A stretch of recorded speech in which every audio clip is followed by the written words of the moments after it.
Esta conferência será gravada agora.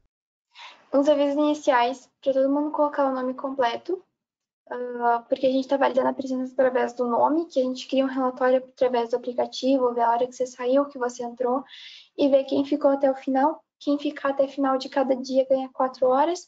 Se forem todos, ganha 24 e assim vai, né? Lembrando que não tem um formulário para validar a presença no final, mas tem um formulário para a gente ver o que vocês acharam da palestra, para a gente ver se está indo tudo certo.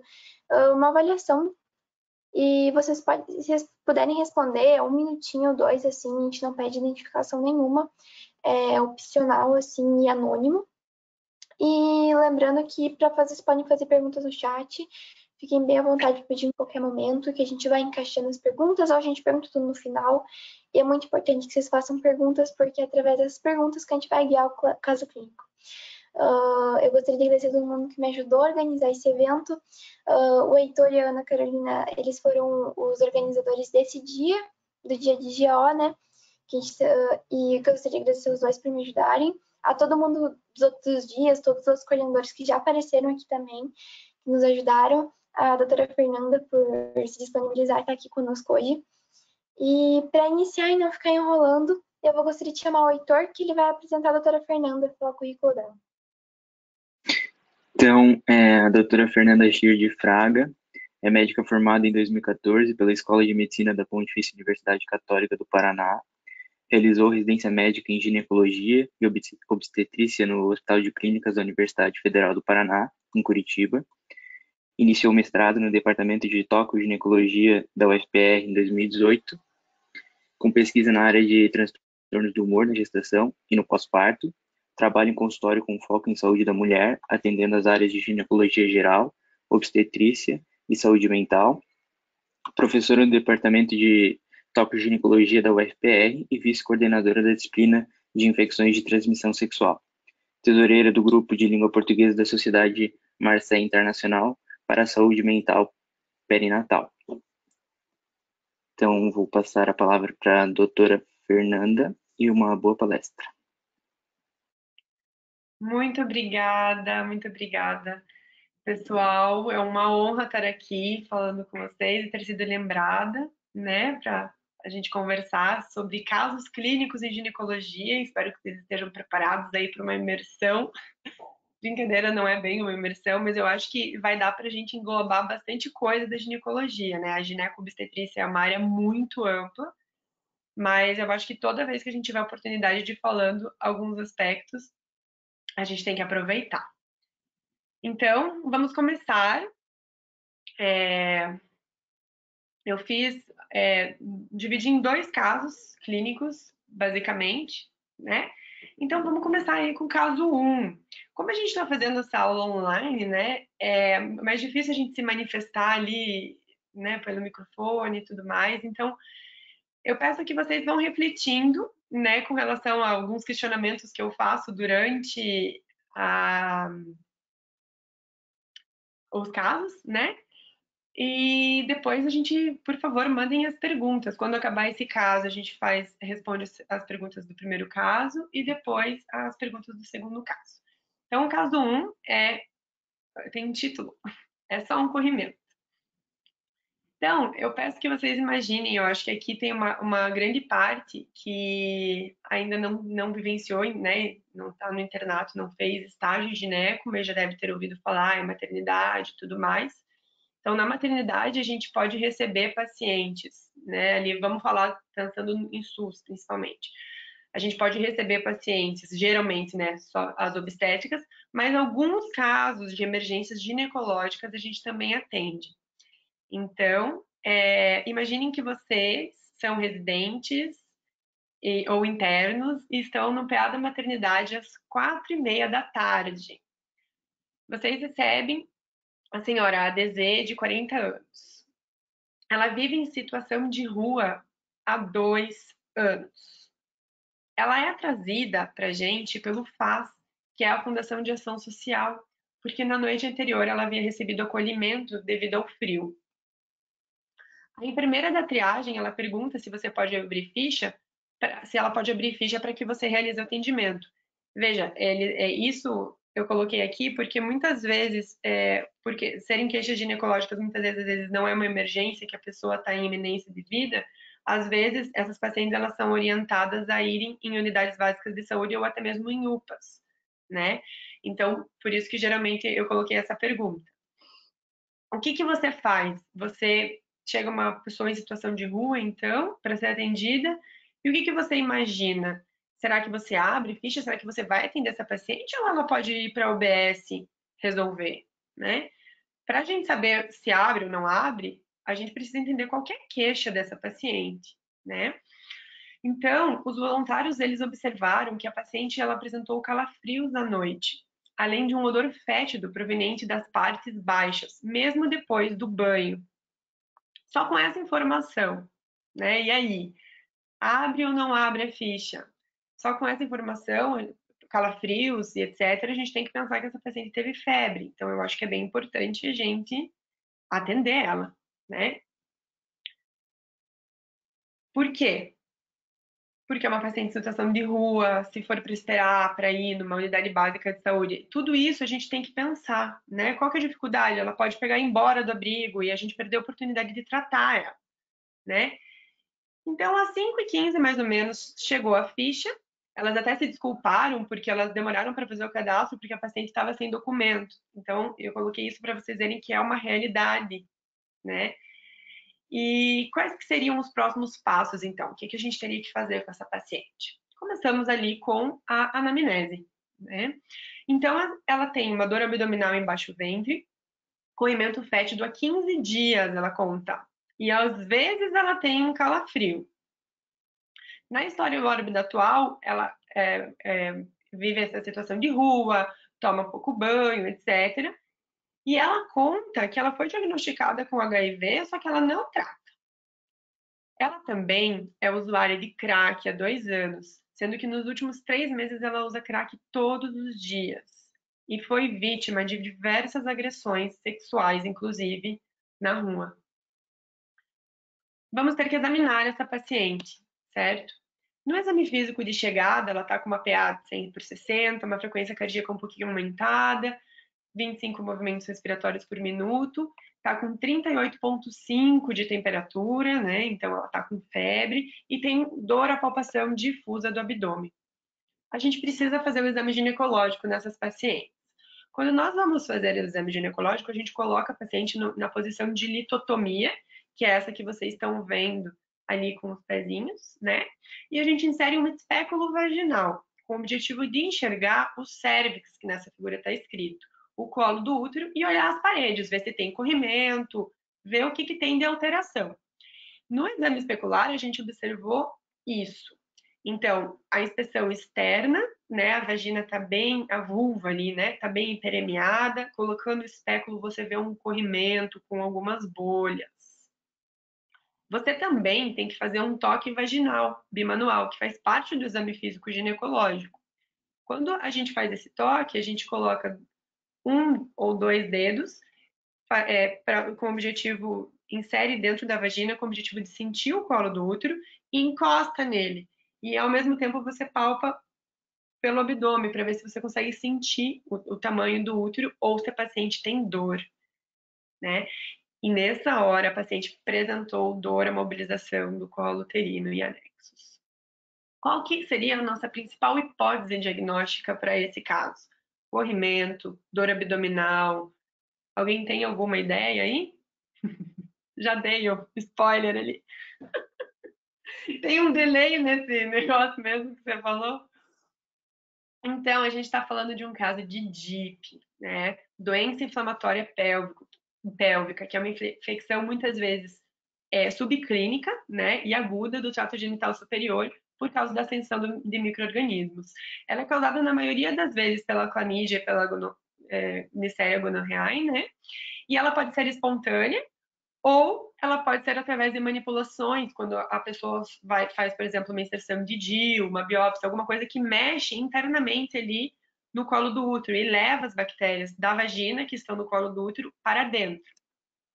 Então, ela pode acometer diversos locais aqui da nossa pelve.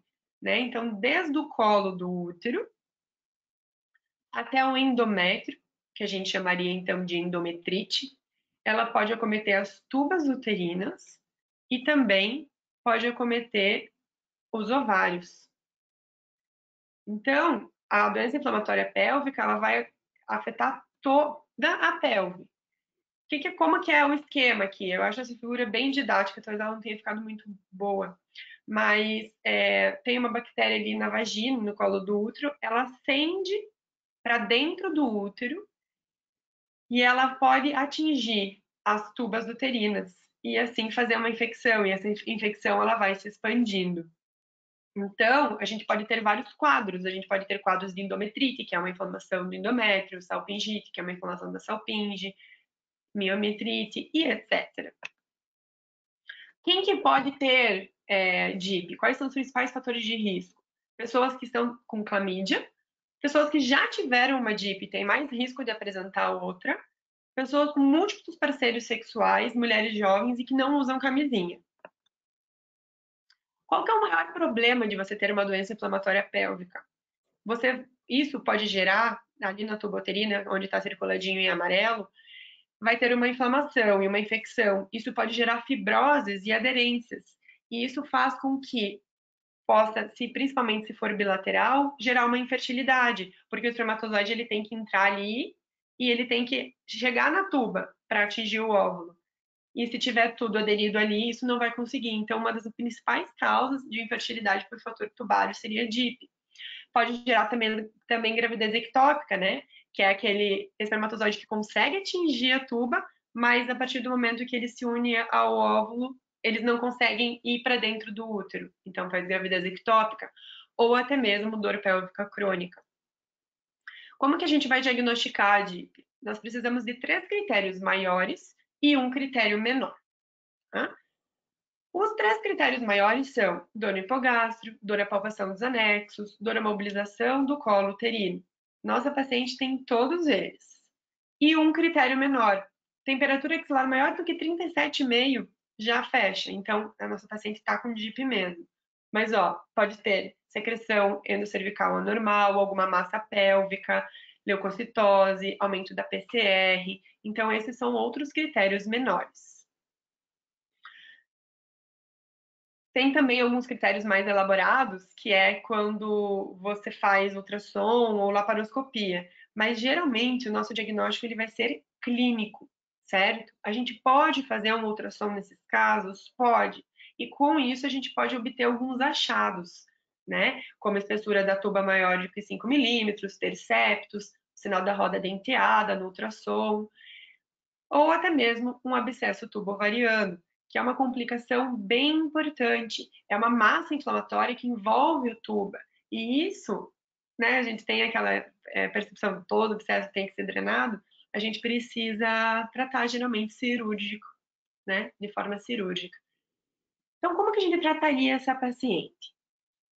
Tem alguns critérios, quando a gente fala em doença inflamatória pélvica, que a gente precisa internar elas no hospital, tá? Dependendo, a gente pode fazer algumas medicações e mandá-las para casa, um tratamento longo, de pelo menos 14 dias. Mas tem algumas indicações de tratamento hospitalar, que seria a presença de um abscesso tubo-ovariano, gestantes com doença inflamatória pélvica precisam ser internadas, ou pessoas que começaram no tratamento clínico e não responderam, continuaram com febre 72 horas após, né, tem que internar, ou pessoas que não consigam tomar os antibióticos, ou até mesmo pessoas que você acha que não vão fazer o tratamento correto, né? Ou que estejam vomitando e tudo mais. Então, esses casos nós precisamos internar. E o tratamento, tanto ambulatorial quanto hospitalar, ele é feito com antibióticos, tá? Geralmente é um esquema mais ampliado, como vocês estão vendo aqui. Então, pessoal, na nossa paciente, desse caso, essa moradora de rua, a gente teria que internar ela? Ela teve febre, etc. Fecha o diagnóstico para DIP. Nesse caso, eu acredito que é bem importante internar. Por quê? Porque nós estamos falando de uma paciente que tem HIV. Lembram da história mórbida pregressa? Ela é imunossuprimida por si só. Então, tem mais risco de não responder só antibiótico terapia oral. Ela é drogadita, então pode ser que ela não tome os remédios adequadamente, né? Morando na rua, esse quadro social. E ela pode ter alguns critérios de gravidade, como a febre e alguns exames de imagem que seria ideal a gente fazer. Então, a gente vai pedir laboratoriais, vai pedir ultrassom, vai começar antibiótico e vai deixar ela internadinha lá. Lembrando que quando você faz o internamento dessa paciente, você tem que pensar de forma multiprofissional. Então, vocês têm que lembrar que a gente está falando numa paciente dependente química e com HIV que não trata. Então, nós não temos que falar só com a ginecologia, a gente tem que lembrar da psiquiatria e da infectologia, aproveitando esse internamento para, numa dessas, fazer um ajuste, fazer uma abordagem, uma possibilidade de trabalhar essa dependência, né, química que ela tem. Então, a gente também depende da abordagem dessas pessoas, né, dessa equipe com a paciente. Além disso, serviço social, que é uma coisa que a gente fala muito pouco na faculdade, né? O médico, ele não trabalha sozinho. Então, o serviço social, ele vai ver para a gente se ela tem uma casa, se ela tem algumas condições, se ela tem uma rede de apoio. Isso tudo pensando até na alta, né, da paciente. E a gente precisa orientar e ter um diálogo adequado com a equipe de enfermagem sobre essa paciente. Porque vocês pensam que é uma paciente que estava usando o crack todos os dias, ela vai ter uma síndrome de abstinência, né? E aí, será que um hospital seria o melhor lugar para tratar essa paciente? Né? Geralmente as pessoas, quando a gente fala na parte psiquiátrica, acham que seria melhor ir para um hospital psiquiátrico e tudo mais, mas não, né? Ela está com condições orgânicas, condições que precisam de acompanhamento. Então, a gente precisa informar a equipe de enfermagem sobre isso. Né? Então, todos dependemos da abordagem de todo mundo. E alguém falou com a paciente, porque a gente precisa, óbvio que a gente está colhendo história e tudo mais, mas a gente precisa explicar tudo isso para a paciente. Então, eu acho que é legal a gente falar disso, para quando vocês voltarem aí a ter as práticas, né, que a gente está ansioso para retomar todos os estágios, é que a gente precisa explicar para a paciente o que ela tem, qual que é a condição dela, né? E fazer um acordo com ela sobre essa necessidade dela ficar internada e explicar que é para o bem dela, porque provavelmente é uma paciente que evolui se não tratar, imunossuprimida do jeito que ela tá, evolui para sepse e óbito, né? Então a ideia aqui é sempre firmar uma parceria, né? Pedir para que ela coopere no tratamento, que a gente está aqui só para ajudar ela, a gente não está internando ela como um castigo, né? Então, qualquer um desses, eu brinco ali, eu coloquei R1 da enfermaria também, porque geralmente no HC, onde eu sou, né, professora e plantonista, os R1s que ficam na enfermaria, todos eles vão ter um fator crucial na adesão e no tratamento dessa paciente, né? E a gente precisa entender isso como médicos. E a paciente topou, internou, e no dia seguinte, você é o R1, né, que está lá no pronto-socorro. E você está lá 11 horas da manhã na enfermaria e fizeram um ultrassom transvaginal no paciente e mostrou um abscesso tubovariano, tá? De 250 centímetros cúbicos. É grande, né? Você tem que pensar ali 250 ml, quase uma latinha de Coca-Cola de abscesso. O que a gente faz, então? Então, ela tem que ser submetida, porque ela não vai melhorar, né, um abscesso grande. Ela foi submetida, que a gente colocou centro obstétrico, mas poderia ser centro cirúrgico, submetida a uma laparotomia exploratória, com saída de uma grande quantidade de pus do abdômen proveniente desse abscesso tubovariano. Então, foi muito bom que ela internou, né? E ela seguiu estável após o procedimento, terminou a cirurgia, ela vai para recuperação pós-anestésica, e foi optado, obviamente, por manter o antibiótico e a internação. A gente poderia dar alta no dia seguinte para essa paciente? Poxa, já resolvemos ali, né? Tiramos o abscesso, já está com antibiótico quase fazendo 48 horas de antibiótico endovenoso, pode terminar o antibiótico VO para casa? Reflitam sobre isso. Mas eu já dou a resposta para vocês. Não, porque lembram, ela é uma dependente química, eu não sei o que a psiquiatria falou ainda dessa paciente, eu não sei o que a infectologia falou do HIV dessa paciente. 2 dias depois, você está de novo lá de plantão, no pronto atendimento. E 1h30 da tarde, você recebe uma ligação das meninas da enfermagem que estão lá na enfermaria cuidando da nossa paciente, dizendo que ela está agitada e que ela quer evadir. Evadir, ela ir embora do hospital sem indicação médica. O que que a gente faz? Fala para ela, dá uma seguradinha aí, amarra no leito, Deus o livre, né, gente?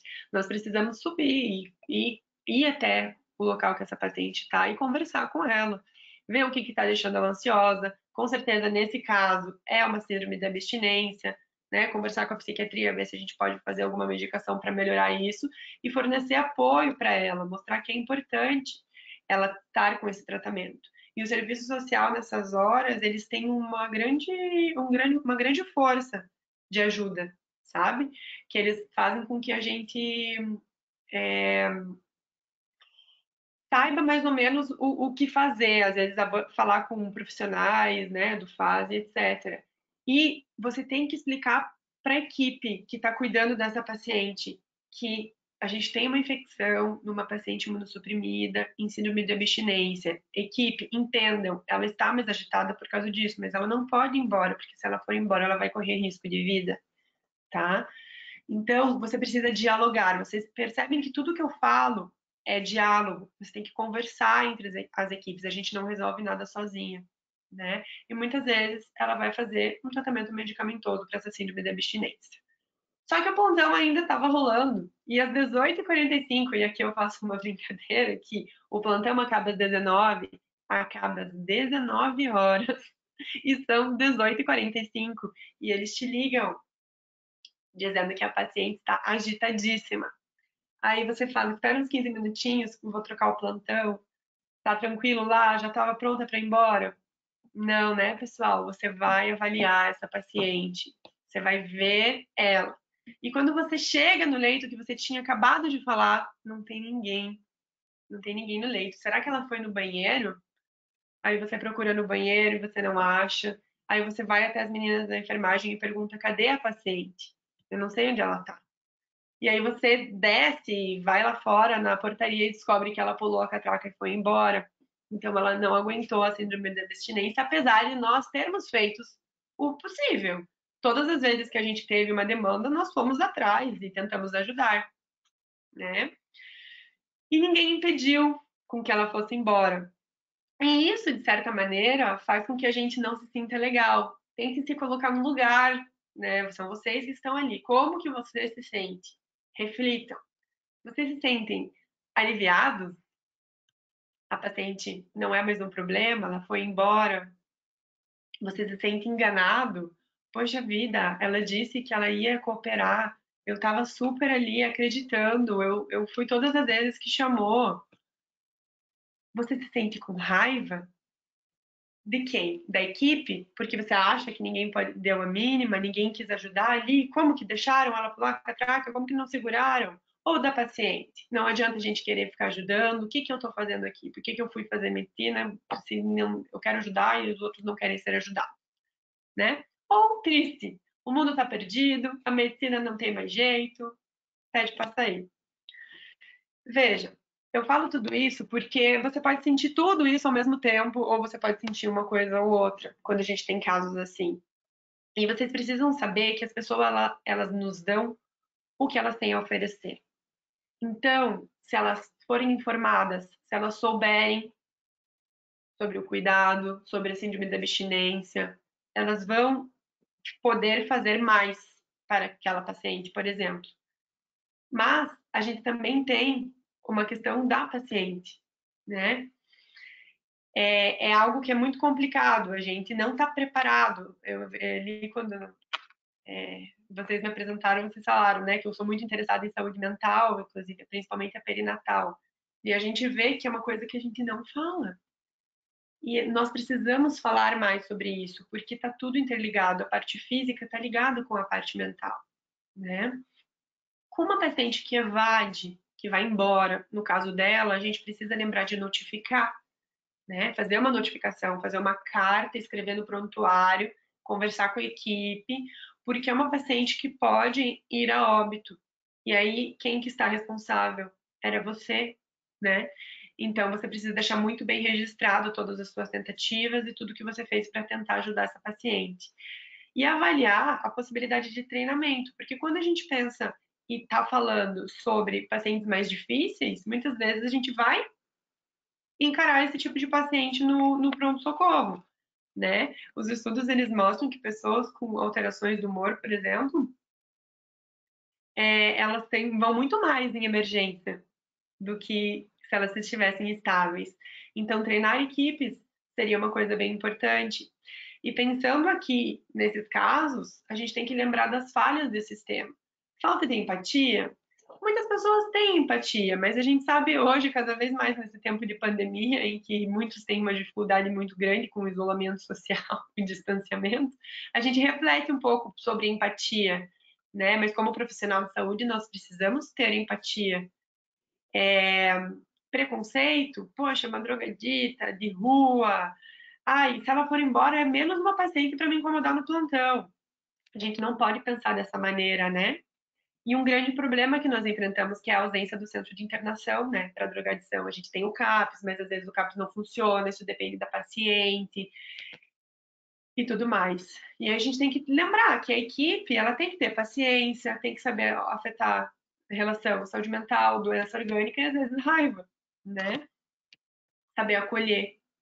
E lembrar que um profissional de saúde no hospital está sujeito a altas cargas horárias, cansaço, burnout, né, que é o famoso estafamento, problemas pessoais, às vezes ele não está num bom dia, às vezes ele recebeu uma notícia super ruim pelo celular e ligam da enfermaria e falam, ah, não, eu tenho coisa mais importante.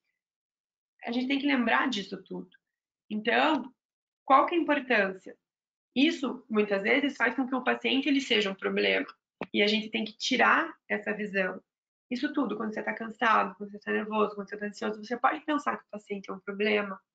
Então, se vocês alguma vez sentirem isso, tentem, não é, né? Tentem trabalhar isso. Teria alguma solução? Talvez. Treinamento das equipes, né? A gente saber lidar com pacientes, né, que envolvem saúde mental. E lembrar que a medicina não existe sozinha. Então, se eu não estou muito legal, pode ter um meu colega que está de dupla comigo, pode ir lá ver a paciente, ou eu posso pedir para a enfermeira, né, abordar isso. Então, a gente não está sozinho. E a gente aprende na medicina muito que é o médico, médico, médico. Não, a gente não fica sozinho, a gente é interdisciplinar, tá? E a gente tem que ser exemplo, né? Vocês têm que tratar os pacientes como se fossem alguém da família. Você gostaria que a sua tia ou sua avó fossem tratadas do jeito que você está tratando? Então, beleza. Pode tratar eles desse jeito, se você gostar, né? E lembrar da necessidade de humanidade. Eu acho que hoje, a geração de vocês, a gente está muito mais falando sobre isso, né? Sobre essa visão ampla do paciente. E a gente não pode esquecer, né? E aí a gente começa falando, tá, mas você está dizendo que a paciente tinha que ter ficado, mas ela não quer ficar, ela tem autonomia, né? O famoso livre-arbítrio. Só que pensem, a gente está falando de uma paciente em abuso de drogas, né, que tem doenças que podem colocar ela em risco de vida. Será que isso permitiria com que ela tomasse decisões? Né? A gente sabe que quando coloca alguém em risco de vida, a autonomia às vezes não nós damos a nossa indicação e às vezes não tem que ser tão valorizada, né? Nesse caso dessa paciente, se ela pelo menos ela operou e fez um pouco de antibiótico, mas ela podia ter ido embora sem, ela ia entrar em sepse, ela ia ser encontrada morta, né? E olha, né, o poder do diálogo, né? Então, esse caso é mais para a gente começar aqui as discussões, né? Falamos um pouco de DIP, mas para a gente fazer uma reflexão de que tipo de profissional de saúde você quer ser. Existe um artigo que fala que a empatia, se você perguntar para uma pessoa do primeiro ano de medicina por que ela fez medicina, você vai ouvir que é para ajudar os outros. Eu gosto de ajudar porque eu gosto de fazer as coisas. E um artigo diz que a partir do terceiro ano, que é mais ou menos a faixa que vocês estão, há uma redução muito grande na empatia, porque começa a ficar cansado, começa e tudo mais. Então, não percam isso, tá? É importante. Isso é uma coisa para a gente refletir. Que tipo de profissional de saúde você quer ser, certo? Então, esse é o primeiro caso. Meia horinha Posso dar mais uma ou menos. aqui? Temos umas perguntinhas aí. O primeiro que eu quero fazer é se a paciente poderia ter sido sedada. Na enfermaria? Isso, quando ela ficou E agitada. poderia. A sedação, ela seria um dos tratamentos possíveis para a síndrome de abstinência. Mas muitas vezes, que a gente percebe é um pouco de talvez de falta de experiência mesmo. Porque ninguém vai deixar ela, tipo, dopadona, né? E a gente sabe que pessoas que abusam de drogas têm um metabolismo mais rápido. Então, talvez uma dose que para uma paciente que não usa drogas deixaria ela dormir, precisaria de uma dose maior. Por isso a importância de ficar reavaliando, de ficar vendo a paciente, mas a sedação seria uma opção. Tem outra pergunta aqui, se no SUS existe algum protocolo de treinamento para profissionais da saúde aprenderem a lidar com casos como esse. Então, existem protocolos de treinamento entre equipes. Por exemplo, tem uma unidade de saúde X, ela tem um protocolo de treinamento deles. Essa história que eu contei para vocês desse caso, ele é meio real. Aconteceu isso mais ou menos, só que a paciente era gestante. Pior ainda. Mas na nossa instituição, nós desenvolvemos um protocolo para esse treinamento após acontecimentos como esses, entendem? Que esses acontecimentos eles servem para a gente aprender. Mas não existe um tipo específico, assim, vamos entrar ali na internet e fazer o treinamento. Não. Cada instituição tem que desenvolver o seu protocolo. Por enquanto, foram essas perguntas aqui. Beleza. Então, vamos lá, pessoal. Vamos para o segundo caso. E o segundo caso, a gente vai ver algumas situações que vão acontecer com a Danusa. Por isso, o nome do caso é Desventuras de Danusa. Tá travando? Deu uma travadinha agora, mas agora tá tranquilo. Mas dá para ouvir, né, certinho? Sim, não teve na voz, para mim não teve nenhuma falha. Perfeito, obrigada. Danusa é uma jovem estudante que tem conseguido equilibrar a vida social e os estudos. Mas hoje ela vai passar por alguns perrengues. Era uma manhã como todas as outras. Só que ela estava preocupada porque ela não havia usado camisinha nas últimas relações sexuais, nem com Pedro e nem com José. Mas ela preferiu não pensar nisso. Afinal, aquele corrimento mal cheiroso devia ser porque tinha usado o banheiro público. Durante a aula, ela começou a sentir bastante desconforto abdominal e calafrios. E lembrou que há uns 2 dias ela teve bastante frio à noite e chegou a ter que trocar de roupa pela sudorese. Ela tentou almoçar e não conseguiu. Contou para sua amiga que ela não estava se sentindo bem e imediatamente falou para ir em um hospital porque a sua testa estava pegando fogo. Danusa aceitou, afinal, o remédio que ela tinha tomado já estava perdendo o efeito. E você recebe Danusa no PS. Ela está com muita dor abdominal em posição antiálgica, inclusive trazida de cadeira de rodas, né? E o que que você faz? Você acolhe a Danusa e examina, ela está com dor. O que que pode ser? A gente vai ter que coletar todas essas histórias. Mas basicamente aqui a gente vai entrar com diagnósticos diferenciais de dor abdominal, ginecológicos, tá? A nossa famosa doença inflamatória pélvica, que a gente já falou, né? Ali ela até comentou daquele corrimento e tudo mais. Mas a gente já falou sobre isso, né? Sobre, inclusive, o abscesso tubo-ovariano. Só que se Danusa, ela nunca tivesse tido relações sexuais, qual que poderia ser a outra hipótese para tanta dor abdominal? O que vocês acham? Sem relação sexual, dor abdominal numa paciente que nunca teve relação sexual. Uma das coisas que a gente tem que pensar é em torção ovariana ou rotura de cistos. Então, a gente sabe que a gente tem ali, né, o nosso útero, as tubas uterinas, o ovário. Aqui é uma foto que está acontecendo uma fecundação aí, se vocês olharem para a tuba, mas eu quero que vocês atentem para o ovário.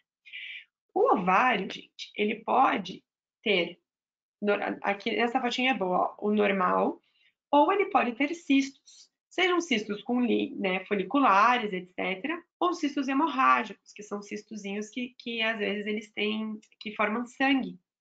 Então, depois que a mulher ovula, aquela casinha, né, onde estava o óvulo, e ele pode formar um cisto ou pode sangrar, e aí a gente chama de cisto hemorrágico, ou corpo lúteo hemorrágico, no caso. Nesses casos aqui, ó, seria um cisto hemorrágico. O que que pode fazer? Olha o tamanho desse cisto aqui, ó. Voltei uma imagem. Esse cisto, ele pode torcer, se ele for maior do que 6 centímetros, principalmente. E essa torção, ela gera uma dor abdominal intensa, ela pode fazer necrose, né, porque vai trancar ali os vasinhos e fazer, inclusive, a necessidade de cirurgia, né? E do cisto, ó, tá aqui o cisto. Tá aqui o cistinho hemorrágico e tá aqui um cisto ovariano torcido. Isso gera muita dor, gente, e é indicação de laparotomia. O cisto ovariano, quando é hemorrágico, ele pode romper. E essa ruptura, dependendo do volume que for, ela é autolimitada. Então, ela vai gerar uma dor abdominal, porque caiu sangue na cavidade, mas geralmente são poucos ml, que não geram nenhuma instabilidade hemodinâmica e não tem necessidade de abordagem cirúrgica. Mas vamos supor agora que a Danusa tem relação sexual, mas ela estava com a sua menstruação atrasada. E ela chegou com dor abdominal daquele jeito que vocês atenderam ela. O que que pode ser? Naquele dia ela não teve febre, que daí tira na hipótese diagnósticas, mas ela apresentou uma dor abdominal súbita e intensa. E estava com a menstruação atrasada. O que que vocês têm que pensar? Além disso, ela apresentou um sangramento vaginal em pequena quantidade. Posso só falar o que comentaram aqui? Comentaram antes, antes da parte da menstruação, né? Se poderia ser endometriose, isquemia. Na E parte agora da comentaram isso, gravidez ectópica. Isso, agora a gente vai. A gravidez ectópica já foi spoiler. Mas sim, uma dor abdominal daquele jeito pode ser endometriose, mas geralmente não é uma dor tão súbita, não é uma dor aguda, não gera essa posição antiálgica, essa dor terrível. É uma dor mais frequente, estável e crônica, né? Da endometriose, por exemplo. Qual que foi o outro que tinham falado? Isquemia. Isquemia, isso. Geralmente a isquemia é pela torção ovariana. Então, faz a torção ovariana, diminui o fluxo sanguíneo, gera isquemia, com certeza. E poderia ser também uma neoplasia de ovário? Poderia ser uma neoplasia. Só que daí, geralmente, neoplasias, elas são mais silenciosas e dependendo do tamanho, se a gente estiver falando de uma neoplasia, por exemplo, ovariana, grande, ela pode torcer. Para gerar dor, tem que ter alguma torção, entende? Alguma alteração assim, uma dor tão súbita. Então, obrigada. Beleza. Então, a gente está falando agora de uma paciente que está com a menstruação atrasada, teve um pouco de sangramento vaginal, achou que pode ter vindo a menstruação, mas teve uma dor abdominal muito súbita e dolorosa. E ela chega para você no pronto-socorro com 80/40 de PA, taquicárdica e sem febre. E quando você palpa, você vê um Bloomberg positivo. O que a gente tem que pensar? Ela está praticamente com uma instabilidade hemodinâmica, né? 80/40 de PA e taquicárdica. Dor à palpação, Bloomberg positivo. Você pode pensar em apendicite supurada? Pode, seria uma opção. Mas a gente está falando de gineco. Então, você vai fazer o exame ginecológico. Vai tentar fazer o possível. Geralmente, algumas pacientes com esse nível de dor, elas não toleram o exame ginecológico. Mas você explica certinho a importância e nela a gente conseguiu fazer. E você vai olhar lá o colo do útero, ele estava rosa, bonitinho, tinha um pouquinho de sangramento vaginal, aqui quando eu falo se exteriorizando por OCE, é pelo orifício cervical externo e não ativo. Então, nada demais, não tinha corrimento, não tinha nada, tinha só um pouquinho de sangramento, menos do que esse do absorvente.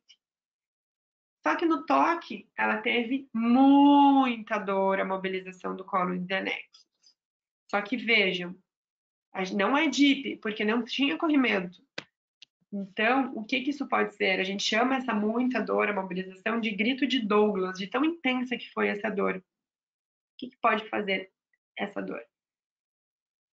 Fez um teste de gravidez, rapidinho ali a gente tem a fita, não, a gente nem tem essa fita, tá? Mas fez positivo. Aí a gente entra no diferencial de gestação ectópica, tá? Que foi dado como possibilidade no outro caso. A gestação ectópica, ela é uma gestação fora da cavidade uterina, tá? E ela pode ser íntegra ou rota. Esse quadro dela de grito de Douglas e de instabilidade hemodinâmica caracteriza uma gestação ectópica rota, né? Ela rompeu e está jogando sangue para a cavidade. Se ela está com instabilidade hemodinâmica, ela já perdeu sangue suficiente e a gente precisa abrir, né? Então tem indicação de laparotomia. Mas a gestação ectópica, ela pode ser íntegra ou rota, e a quando o zigoto ele se implanta fora. E 95% dessas gestações ectópicas, elas estão nas tubas uterinas, tá? Essa foto ela é bem legal, que ela mostra todas as posições de todos os lugares que a gente pode ter gestação ectópica. Então, ali, tubária, mas a gente pode ter até no colo do útero. É muito raro. E tem casos de gestação ectópica abdominal. Fica perdido. O óvulo é eliminado e o espermatozoide sai. E a gestação acontece fora, tipo, do útero, na barriga. Essa é bem perigosa. Equivale até 3% das gestações, né? Algo que é mais raro. Daí você vai atender a paciente, daí você fala para ela que é praticamente 1% das... Ela, nossa, 1%, faz parte de 1%. Sim, faz parte de 1%. E corresponde a 6 a 10% das causas de morte materna no primeiro trimestre de gestação, né? O primeiro trimestre, ele vai de 0 até 13 semanas, mais ou menos, ali. Então, 3 meses, né? E geralmente ele é diagnosticado até aí, porque conforme vai crescendo esse embrião, ele vai manifestar algum sintoma, ele vai romper, a mulher vai ter atraso menstrual e vão fazer um ultrassom e não vão ver nada na cavidade uterina. E nesses casos de gestação ectópica, o diagnóstico precoce, ele é muito importante. Muito importante. Quem que vai ter mais risco para ter gestação ectópica? Quem tem ectópica prévia, quem já teve uma, aumenta em 4 vezes o risco de ter outra, porque você vai deixar uma cicatriz, você vai operar, e às vezes, né? Eu já vou falar sobre as possibilidades de tratamento, você pode deixar uma cicatriz, ou ela já tem históricos de DIP, né? Que pode fazer essa ectópica anteriores. Então, salpingites, presença do DIU. A presença do DIU, ela não vai que ela aumente a gestação ectópica, mas é que se a mulher engravidar, como a cavidade do útero ela vai estar mais hostil, a chance de não ter, e vai diminuir a motilidade da tuba, a chance de não conseguir chegar à cavidade uterina é maior. Aderências, fertilização in vitro, pessoal, por incrível que pareça, pode fazer gestação ectópica, e laqueadura, né? Então, pessoas com laqueadura vai deixar uma cicatriz na tuba uterina e pode acontecer. Nunca, a gente pode falar que nunca acontece alguma coisa em medicina, né? E o diagnóstico, ele vai ser através de um beta-HCG positivo. Geralmente a gente pede que esse beta, ele seja maior do que 3.000. Por quê? Existem 2 tipos de análise de beta-HCG. O qualitativo e o quantitativo. O qualitativo é o de farmácia, que vai dizer positivo ou negativo, ou, às vezes, o de sangue, ele dá como qualitativo, que a mulher ela recebe o resultado como maior do que 25. Maior do que 25 é positivo. Eu odeio quando acontece isso, nesses exames de sangue principalmente. Eu acho que tinha que ser sempre quantitativo, porque a gente não consegue estimar quão grávida essa paciente está. Como assim? Se a gente tem um beta de 60, ele é positivo, mas é um beta baixo relativamente, né? tomando em consideração que a partir de 3.000, a gente tem que ter um saco gestacional dentro da cavidade uterina visualizado em ultrassom. Então, se ela chega para mim e fala que ela está grávida e ela tem um beta de 150, eu não vou pedir para ela fazer um ultrassom, porque vai fazer ultrassom e não vai ver nada, porque ainda nem formou o saco gestacional. Geralmente aquelas pacientes que estão programando uma gestação e no primeiro dia de atraso menstrual já fazem o beta e daí já dá baixinho. Mas dá positivo mais baixo, entendeu? Então, para a gente pensar em ectópica, tem que ser mais do que 3.000. Na prática, não necessariamente, tá, gente? Mas por que eu tô falando mais de 3.000? Porque a gente vai colocar o ultrassom e não vai ver saco gestacional. E se você não ver saco gestacional dentro do útero com mais de 3.000 de beta, tá em outro lugar essa gestação que não dentro do útero, tá? Aqui daí entra na segunda, né? Ultrassom com cavidade uterina vazia e uma massa anexial. E aí, por exemplo, essa paciente que você vê que vem para você com um beta de 150, a gente sabe que, por regra, grosseiramente falando, o beta ele dobra a cada 2 dias. Então, existem possibilidades que a gente faz beta-HCG seriado para ver se essa gestação está evoluindo. Então, se você pega uma paciente com beta-HCG de 1.000 e você repete ele em 2 dias e não está 2.000, está 1.000 e 1.100, opa, tem alguma coisa errada. Isso é bem característico das gestações ectópicas. A gestação ectópica ela não faz essa dobra no beta-HCG, né? Então, são fatores assim que ajudam a gente a fazer o diagnóstico. Nessa paciente em específico com gestação ectópica rota, a gente precisa de um VG do HB, porque pode ter já vários casos de pacientes assim que precisaram transfundir. E a gente precisa saber a tipagem sanguínea dela, porque se ela for RH negativa, a gente precisa fazer a imunoglobulina anti-RH. Lembra que uma das primeiras coisas que a gente estuda na faculdade de medicina é eritoblastose fetal, para prevenir, porque se ela for negativa, o próximo filho ela pode ter sido sensibilizada. Nas gestações ectópicas íntegras, você faz um ultrassom, observa uma imagem na região anexial em ecografia, geralmente uma massa, mas a gente já viu casos de saco gestacional, embrião com batimento cardíaco, só que na tuba, e uma cavidade abdominal vazia, sem líquido livre, né? Então, se nós não observamos líquido livre na cavidade, tem possibilidade de a gente fazer um tratamento conservador seguindo alguns critérios. E isso é muito legal, porque a gente pode preservar essa tuba, né? E quais que seriam os tratamentos, ou o que tem que ter para a gente poder fazer tratamento conservador nessas pacientes? Tem que ser íntegra, né? Tem que ser menor do que 4 centímetros, o maior diâmetro, não pode ter batimento, o beta-HCG tem que ser menor do que 5.000 e não pode ter sangramento vaginal intenso, e essa paciente tem que estar estável. O tratamento, gente, ele é feito, a gente tem que coletar alguns exames, porque a gente vai usar o metotrexate, que é um inibidor de proliferação celular, né? Então, a gente precisa ver como está a função hepática e renal dessa paciente, porque pode ser hepatotóxico e nefrotóxico. Então, a dose de metotrexate é 50 miligramas por metro quadrado. Eu acho que é a única vez que a gente tem que fazer um pouco mais de conta, assim, da gineco, que a gente tem que calcular a superfície corporal da paciente e multiplicar por 50. E a gente manipula essa medicação e faz, geralmente, intramuscular, tá?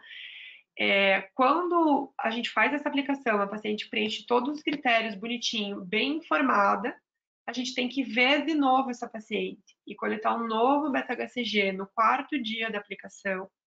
E esse beta ele tem que cair mais do que 15%. Se caiu, beleza, super funcionou, vai dar certo. Não precisa ficar fazendo ultrassom. O beta caiu. E se cair menos do que 15%, você pode ter a possibilidade de fazer mais uma tentativa e fazer mais uma dose de metotrexate para tentar preservar o máximo que você puder essa tuba. E depois você coleta um novo beta-HCG no D7. E aí você acompanha essa paciente semanal ou a cada 15 dias até zerar o beta e ela vê que não corre risco nenhum de que essa trompa rompa. Tá? Já tivemos casos de pacientes que fazem metotrexate e evoluem com rotura. Tudo bem? elas são informadas e são bem informadas, elas chegam a tempo e são operadas e dá tudo certo, né? E se não for possível a gente fazer o tratamento conservador, infelizmente a gente tem que fazer cirurgia, né? E aí, nos casos de gestação ectópica rota, né, quando rompe aquilo para dentro da cavidade, então a paciente começa a sangrar para dentro da cavidade, o sangue, ele é muito irritativo, então tem uma dor abdominal súbita, intensa, posição antiálgica e gera instabilidade hemodinâmica, podendo até chegar em choque hipovolêmico, né, com necessidade de transfusão de sangue e tudo mais. Então, olha só essa imagem, a gente está ali, ó, a gestação na trompa, essa é uma clássica com saquinho gestacional e tudo, né? E ali se ela romper, se isso daqui rompe, vai para a cavidade abdominal, então a gente precisa tirar.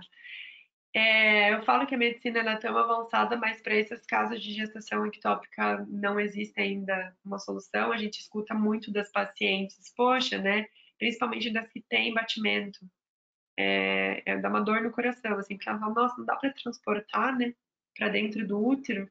Infelizmente, não, a gente não tem tecnologia para isso, não tem como. Existe um tratamento que é, por exemplo, nessa foto de cima, que está íntegra, se for maior ali, se for tipo uns 6 centímetros, a gente não pode fazer o mesotrichate, então a gente vai ter que tirar. Geralmente tirariam essa tuba, né? Então faz um pique e amarra e tira a tuba. Então ela perdeu, a paciente perde essa trompa. Só que ela tem a outra. Então a gente não pode fazer iatrogenia. O que é iatrogenia? Fazer mal ao paciente e falar, você vai ter dificuldade para engravidar. Não, é o que ela menos precisa nesse momento, ouvir esse tipo de coisa. Mas a outra estando íntegra, tranquilo, ela pode engravidar ainda. Mas quando você faz a cirurgia, você pode. Geralmente a gente faz essa, mas existe uma outra que é a salpingotomia, que você faz um risquinho na truba e um cortezinho e tenta tirar só a gestação ectópica e rafiar essa tuba para tentar manter ela. Isso tem muitas divergências na literatura sobre esse tratamento, geralmente está tudo muito aderido, é difícil de fazer, e como vai ter uma rafia, o risco de fazer uma nova ectópica nesse lugar, então o espermatozoide passa, chega no óvulo e na hora que passa nessa rafia trava e faz outra ectópica é alto. Então a maioria das vezes acabam optando por tratamento cirúrgico de tirar toda a tuba mesmo, tá? Geralmente o ideal, pessoal, é que a gente faça a vídeo, né, a cirurgia por vídeo, né, para ficar menos corte possível. Você pode sim fazer uma gestação ectópica, inclusive rota, por vídeo, desde que ela esteja estável. Ali a nossa paciente está com 80/40, mas assim, se ela tiver ok, respondendo, dá tempo. Mas geralmente no SUS a gente acaba tendo pouca disponibilidade de aparelho de vídeo, não é todo plantonista que faz e acaba abrindo. Geralmente a laparotomia, embora vocês já tenham estudado que tem que ser mediana, em ectópicas, os ginecos gostam muito de fazer uma incisão que é a mesma da cesárea, que a gente chama de incisão de Phanestil. É um pouquinho mais ampla, mas a gente faz para tentar não deixar tanta cicatriz e tudo mais, tá? Existe um outro tipo de diagnóstico que é o aborto tubário.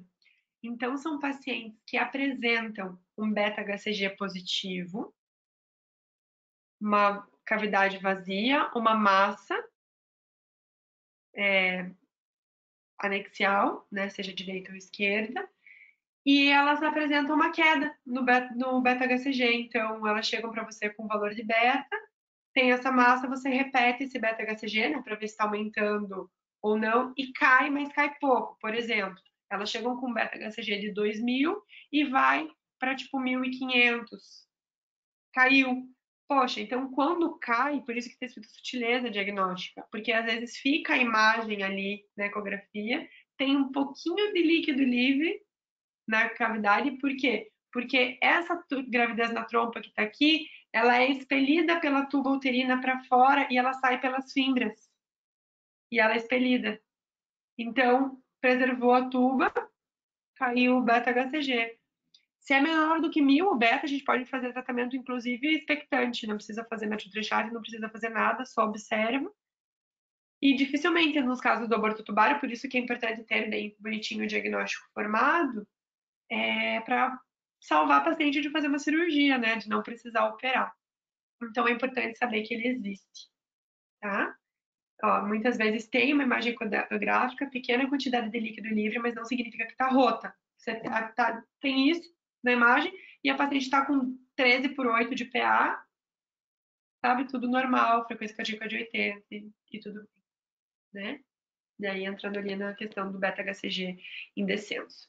É claro que a paciente tem que estar em estabilidade hemodinâmica, então isso é muito conhecimento, muito bom senso para a abordagem. A nossa paciente, ela foi operada de emergência, né? Aqui eu até coloquei uma fotinho, deu para fazer por vídeo para ela, olha só que chique. Tava ali a gestação ectópica, e extraíram o ectópico ali, e foi através de salpingotomia essa daqui, olha só. Foi muito chique essa cirurgia. E naquela noite, você estava de plantão e você recebe uma ligação da enfermeira do andar. Eles fizeram a cirurgia, a paciente já estava tudo bem, mas ela estava com muita dor abdominal. Gente, a paciente já fez a cirurgia. Eles revisaram a hemostasia, tá tudo certo? Por que que ela tá com essa dor abdominal? O que que a gente faz? Aqui, reflexões. Vamos examiná-la, né? A gente tem que ir ver a paciente. E ela tá super bem ali, ó, 120/60, 90, só que o abdômen tá um pouquinho distendido.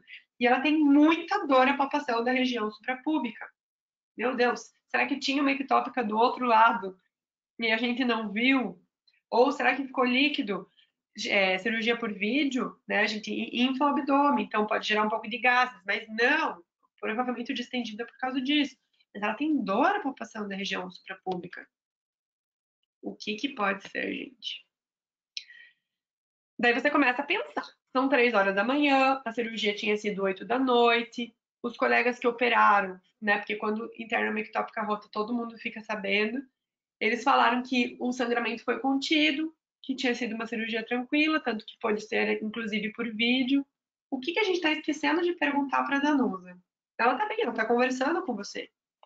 Não está em posição antiáltica. Urina. Danusa, você fez xixi? Você conseguiu urinar depois da cirurgia? E daí ela conta para você que ela até tentou urinar, mas parece que não sai e que ela estava apenas eliminando gases.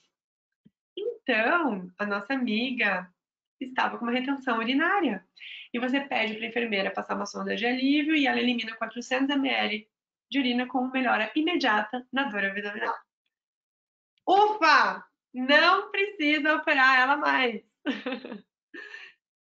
Gente, eu falo isso porque vocês ainda que fazem estágio cirúrgico, é super comum ter retenção urinária pós-cirúrgica, pós-cesárea, a gente pega muito, né? E quando você vai examinar a paciente, você encontra essa maciez ali, bem na região suprapúbica, meio que da bexiga. E é uma dor muito importante, tá? Na região suprapúbica. Então, pensa em bexigoma. Você palpa ali sempre, faz uma contratura da uretra, não consegue relaxar. Essa retenção urinária, ela pode afetar até 13% das mulheres no pós-operatório, geralmente são mulheres mais velhas, ou cirurgias que duram mais de 2 horas, ou até mesmo que foram sondadas e já tiraram a sonda, sabe? E o uso de anticolinérgico na cirurgia faz com que gere. Então, é sempre culpa do anestesista. Brincadeira.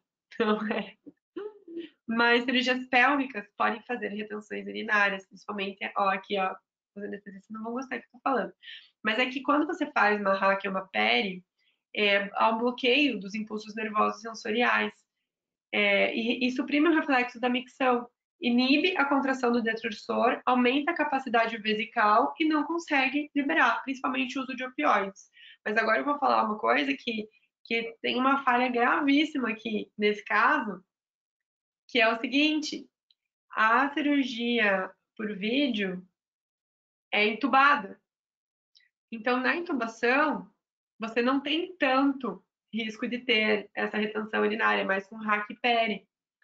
Então, é um fake, viu só? Brincadeira, mas é só para ilustrar esse quadro para vocês, tá bom?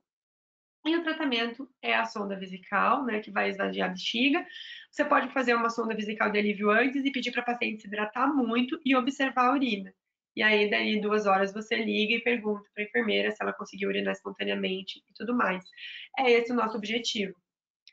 Que bom que você passou a sonda e ela ficou bem, sem outros riscos. Agora a Danusa, ela se recupera, né? Ela tá com a consulta agendada com, né, a ginecologista para manter o acompanhamento, receber as orientações e tirar todas as dúvidas sobre tudo isso que ela passou, né? E aí, a gente entra num outro fator que é bem importante na ginecologia, vocês já devem estar tendo, como a gente já estava conversando um pouquinho antes da aula começar, é qual seria um dos principais temas a ser abordado pelo ginecologista com a Danusa. Alguém quer sugerir alguma coisa, quer falar alguma coisa nesse... O que que vocês acham que, depois de tudo isso que ela passou, lembrando que ela tem essas múltiplas parcerias aí sexuais, o que que a gente tem que falar para a Danusa como ginecologista, quando ela estiver no consultório? Tem umas perguntinhas de antes. Você prefere que eu leia depois? Eu acho que podemos fazer já. Já? Tá bom. A primeira pergunta é: a torção ovariana, ela pode levar ao atraso da menstruação? Então, não, dificilmente. A torção ovariana, para ela gerar isquemia ovariana e não ser visível, é muito difícil. Ela geralmente vai gerar dor e ela vai ser resolvida, entendeu? O atraso da menstruação, ele vai acontecer se houver um atraso na ovulação, por exemplo. Então, não afeta, até porque a menstruação está ali no endométrio. Os hormônios, eles vão continuar sendo produzidos. A torção ovariana é algo agudo. Não dá tempo de gerar atraso menstrual. Outra pergunta é se você poderia explicar o Bloomberg positivo do exame físico. Isso, por quê? Porque, então, o que que é o Bloomberg positivo? Nada mais é do que a dor e descompressão brusca. Então, você está examinando o abdômen, você comprime esse abdômen e na hora que você faz a descompressão brusca, ela grita de dor. Você tem a dor, você gera dor. O Bloomberg positivo é porque é do lado direito. E isso faz com que tenha sempre uma hipótese diagnóstica da gestação ectópica. Geralmente é a rota que vai gerar a dor, porque ela está gerando toda a saída de sangue na cavidade e pegando toda a inervação. Uma coisa que eu sempre falo para vocês que vocês não podem esquecer é que mulher com dor abdominal pode estar ali clássico como apendicite. Você vai coletar um beta-HCG dessa paciente quando ela internar, entendeu? Porque você sempre tem que ter a hipótese diagnóstica de gestação ectópica ou uma gestação usual mesmo. Mas o Bloomberg positivo é por isso. A gente sempre descreve ele para pensar que pode ser alguma outra coisa, mas essa dor, a descompressão. Outra pergunta aqui é que com o batimento cardíaco e a trompa íntegra, seria considerado um aborto legal pelo risco para a mãe? Isso. Na verdade, o aborto legal, ele entra quando ele é tópico, né? Quando a gente tem uma gestação tópica que vai evoluir e não vai gerar mal à mãe. Então, no caso da gestação ectópica, todo mundo sabe que é incompatível, né? Não tem como chegar a 6 meses numa gestação ectópica na trompa. Então, a gente nem consideraria, nem usaria esse termo de aborto, sabe? O aborto legal é quando a gente tem uma gestação tópica, a mulher tem uma doença muito grave, uma cardiopatia muito grave, que a gestação vai descompensar ela, então ela coloca em risco a vida dela. Então, ela teria direito a fazer esse aborto legal. Mas como é ectópica, é uma coisa que não vai evoluir. Então, talvez a gente não usaria esse termo. Comentaram aqui agora sobre essa pergunta, sobre ressaltar talvez a importância do uso de preservativos. Isso, exatamente. Então, a gente começa aí a falar sobre o uso do preservativo. O que é o preservativo? O que ele é? Qual que é o objetivo dele? Não só contra ISTs, mas...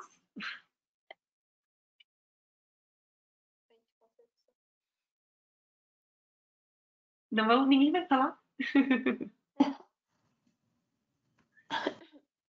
Ele pode ajudar, né? Ele ajuda na prevenção da gestação, que é um outro fator que é muito importante ser abordado aqui, né? Numa consulta ginecológica, que nada mais é do que anticoncepção. Então, eu coloquei aqui para a gente falar um pouquinho sobre isso, e aí eu acho que vão surgir várias dúvidas e tudo mais, podem ir anotando. Para a gente falar sobre anticoncepção, obviamente eu não vou conseguir falar tudo aqui sobre anticoncepção, mas que é muita coisa.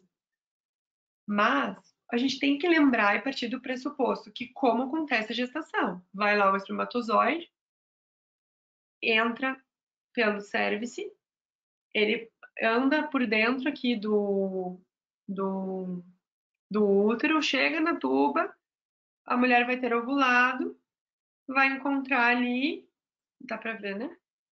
Vai fazer a fecundação e vai andando até chegar no fundo uterino. O que a gente pode, então?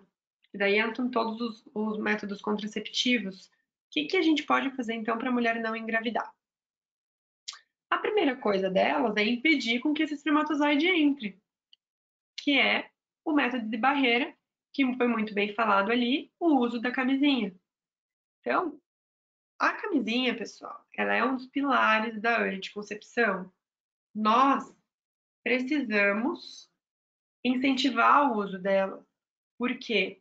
Você pode usar algum outro método, mas a camisinha, ela vai proteger principalmente contra as ISTs, né? Um outro jeito é a gente atuar aqui dentro do útero.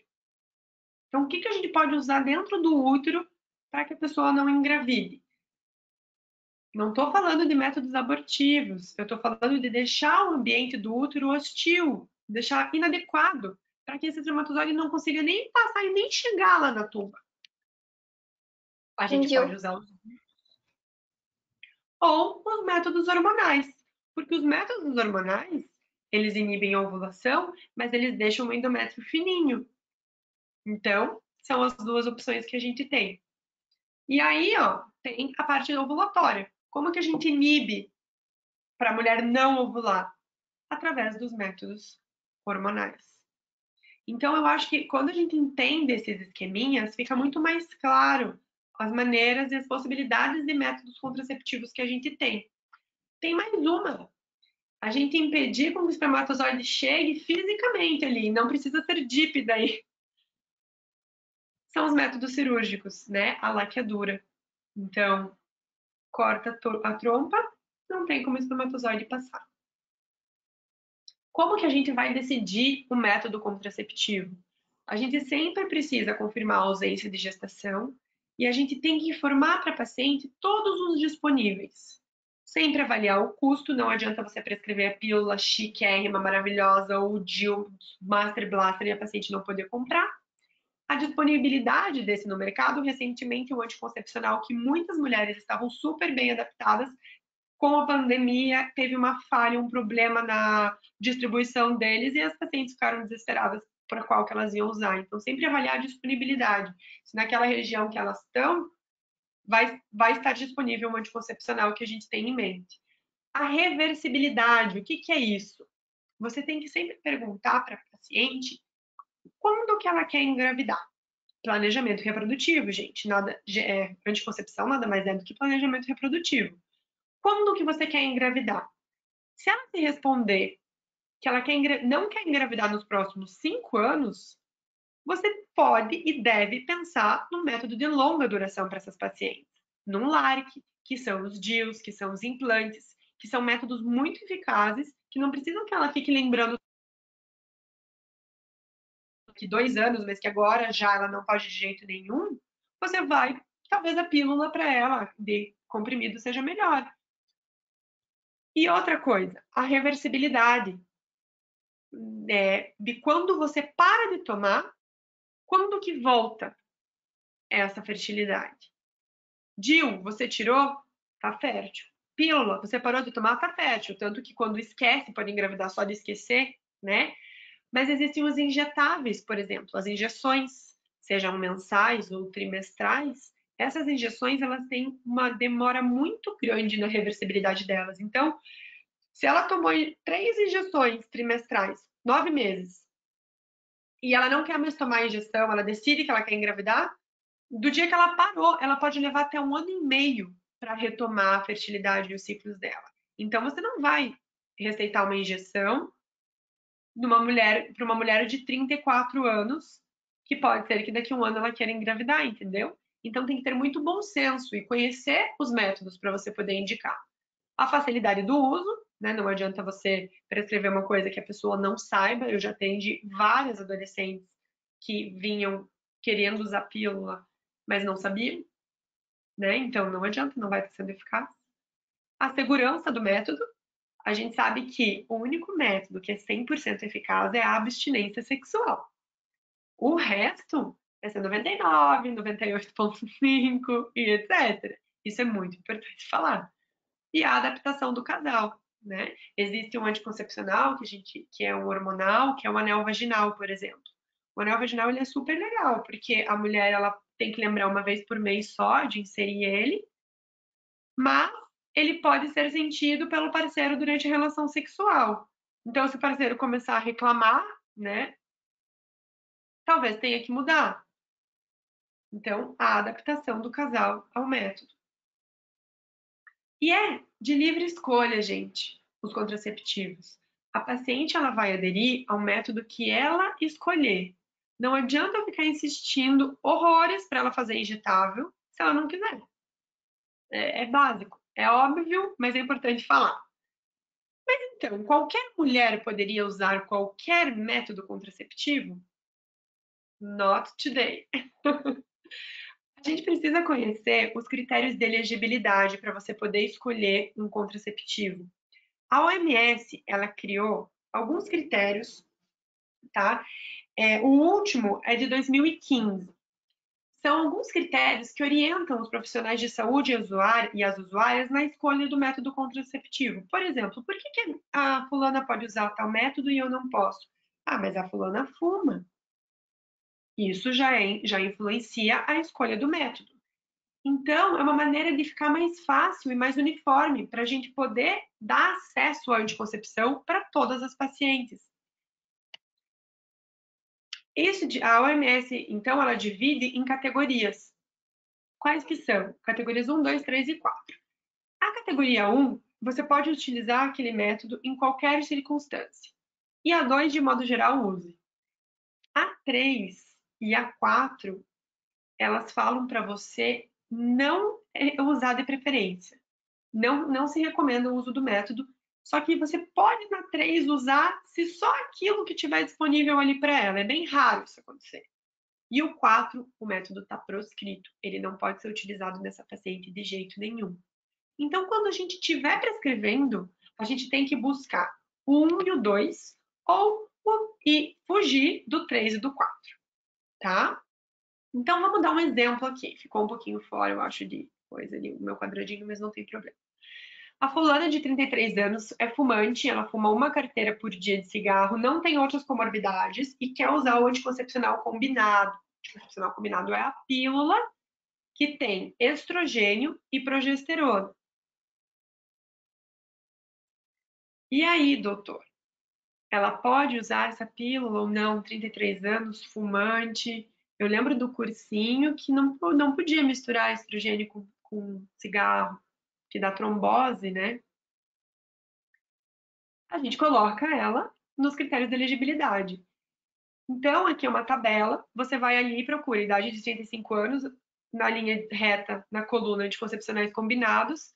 Gente, fumo, menos de 35 anos é a categoria 2. Ela pode usar. Ela pode usar.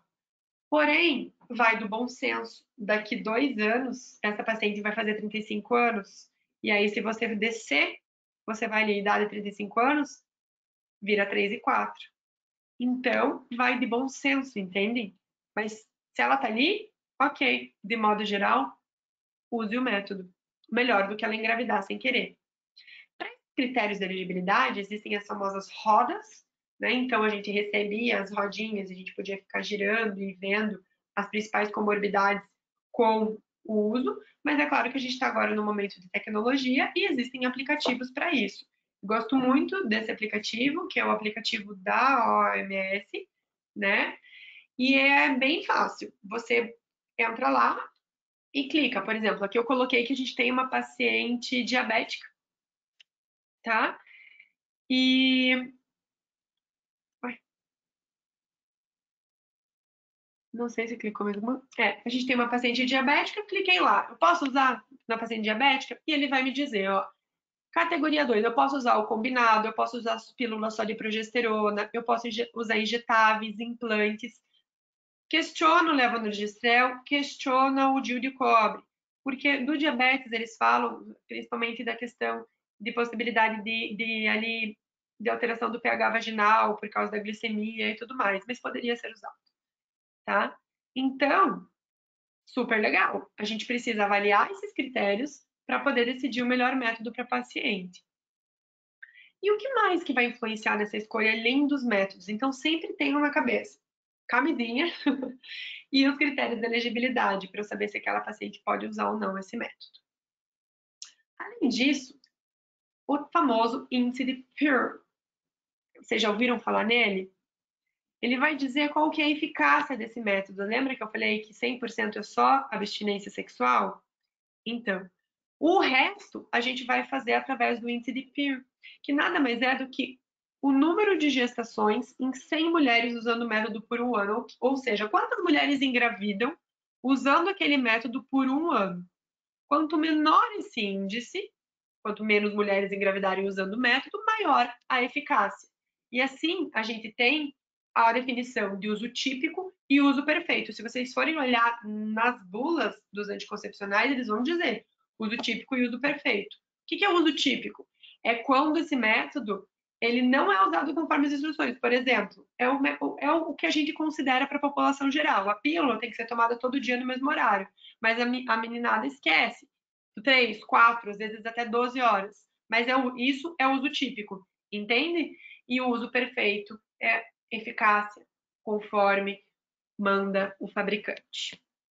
Então, se a gente for ver a tabela aqui, a gente tem os métodos que são pouco efetivos, que é o coito interrompido ou uso de espermicida isolado.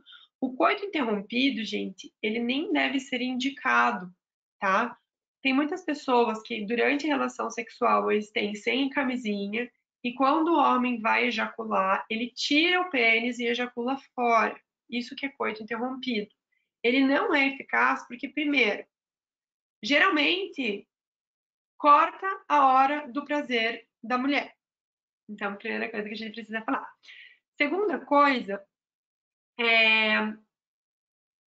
tem alguns homens que, por fazer essa pressão do coito interrompido, formam varicocele. E isso mais para frente pode gerar infertilidade. Então, o coito interrompido não é legal. É melhor usar a camisinha. Vejam, a camisinha é mais eficaz do que o coito interrompido. Então, usa a camisinha e ejacula dentro, que é melhor. E o espermicida são substâncias que são tóxicas à membrana do espermatozoide. Elas machucam a vagina, porque elas machucam a mucosa vaginal, são irritativas, então não são recomendadas. Então, você pode ver que é bem pouco efetivo esse método. Métodos moderadamente efetivos é o condom masculino, a abstinência em período fértil, que é a nossa famosa tabelinha, ou o diafragma com espermicida, aqui porque você está treinando duas coisas. Diafragma com espermicida, a gente mal aprende na faculdade, nem na residência eu aprendi, tive que estudar um pouquinho depois, porque às vezes aparecem pacientes interessadas, mas a gente sempre deixa claro para elas que é melhor usar a camisinha, entende? Do que usar o diafragma. A abstinência em períodos férteis da tabelinha é super legal, às vezes atrelar, sabe? Mas a tabelinha, ó, não é eficaz. Só ela não é eficaz. Mas é uma maneira da mulher exercer o autoconhecimento. Isso eu gosto de incentivar. Quando a mulher ela não usa pílula, ela vai percebendo como que fica o muco cervical dela. quando que são os períodos férteis dela ou não, né? Que daí seria o método do muco cervical, que nem tá aqui. E a camisinha masculina é 2. Métodos já que são mais efetivos, o método da lactação amenorreia, que é o método que é usado nas puérperas. Até 6 meses pós-parto, as mamães que amamentam exclusivamente e estão em amenorreia, ou seja, que não estão menstruando, a gente tem uma comprovação de que o eixo hipotálamo hipofisário dela está inibido pela prolactina. E isso garante com que ela não faça pico de LH e não ovule. E até que é bom, ó, é 0,9, uso perfeito. É efetivo. Mas ali tem que ter todos esses critérios. Tem que estar amamentando até 6 meses de parto, amamentando exclusivo, a livre demanda e não pode estar em nenhum tipo de sangramento. Os injetáveis mensais, as pílulas combinadas, elas estão nessa parte aqui, gente, ó, 0,3 de uso no uso perfeito ou correto. Então, 3 mulheres em 100 podem engravidar. E os melhores, que são muito efetivos, seria o implante, que é o melhor de todos, que é o nome comercial que a gente tem é o Implanon, que é um implantezinho colocado na pele, aqui geralmente nessa região anterior do braço. Como ele vai inibir a ovulação, então ele não deixa com que a mulher ovule, e não depende da mulher de tomar, ele é muito eficaz. A vasectomia entra ali, né? Mas já vimos casos de vasectomias revertidas, mulheres engravidam. O DIU de levonorgestrel, né, que é o Mirena ou Cailina, que são os 2 DIUs aí no mercado existentes de levonorgestrel. Então ele libera, o DIUzinho, ele libera todo dia uma quantidade de hormônio, de progesterona dentro da cavidade do útero e deixa ele fininho, o endométrio fino, e diminui a motilidade das tubas. Então o espermatozoide não consegue chegar ali. A esterilização feminina, que é a laqueadura tubar, e o DIU de cobre. A diferença do DIU de cobre para o Mirena é que, em vez de ter a liberação hormonal, vai ter a liberação de íons de cobre. Então, o DIUzinho, que é um Tzinho, ele é envolto pelo cobre e esses íons eles são liberados. Uma vez a gente tirou no ambulatório um DIU de cobre que estava há 17 anos na mulher e na hora que a gente tirou estava só o plastiquinho. Então, ele é liberado mesmo. E a maneira com que ele atua é deixar esse ambiente hostil. Só que a diferença do hormonal e do DIU de cobre que não tem hormônio é que essa liberação de íons faz com que tenha uma inflamação controlada ali, não é nada de infecção. Só que no período menstrual vai aumentar um pouco o fluxo, bastante para algumas mulheres, o fluxo menstrual, e como libera mais citocinas inflamatórias, dá mais cólica. Mas mesmo assim, muitas mulheres hoje têm procurado o uso do DIU de cobre para se manter longe de qualquer tipo de hormônio, né? E usa anti-inflamatório, alivia os sintomas. Mas olha ali, 0,8 de eficácia, né? Aqui eu gosto de falar sobre a existência, vocês já devem ter visto, e tá uma nova agora, que até redes sociais que são confiáveis publicaram, de um bebezinho segurando um DIU. Vocês já devem ter visto. Ou segurando um DIU, ou com um DIU na testa. Eu digo, um DIU no lugar, um DIU de cobre no lugar, no fundo do útero, a mulher não vai engravidar. Mas o que acontece muitas vezes é que esse DIU se desloca. E aí a mulher fica suscetível. Então, o autoconhecimento do corpo, ver, quando a gente insere DIU, por exemplo, fica um fiozinho para fora do colo do útero. Então, estimular o autoconhecimento da mulher dela, inserir o dedo na vagina e sentir esse fio após o ciclo menstrual para ver se está normal, para ver se o fluxo não deslocou. É muito importante. Então, sempre um diálogo. E a mulher aqui, ela tem que se sentir segura com o método que ela escolher, mas é super tranquilo, você mostra as coisas e tem essa tabelinha para ela e mostra, né, no consultório, mas, ó, decida, né, o que você prefere. Então, é bem importante. As pílulas combinadas, que é o que a gente mais vê, a maioria das mulheres usam, 3 mulheres podem engravidar em 100. E se você não usar nenhum método contraceptivo, 85 mulheres engravidam. Então, se você não usar nada, em um ano, 85% ou 85 mulheres vão engravidar. Então, a gente precisa conhecer o que existe para poder com que a mulher escolha, né?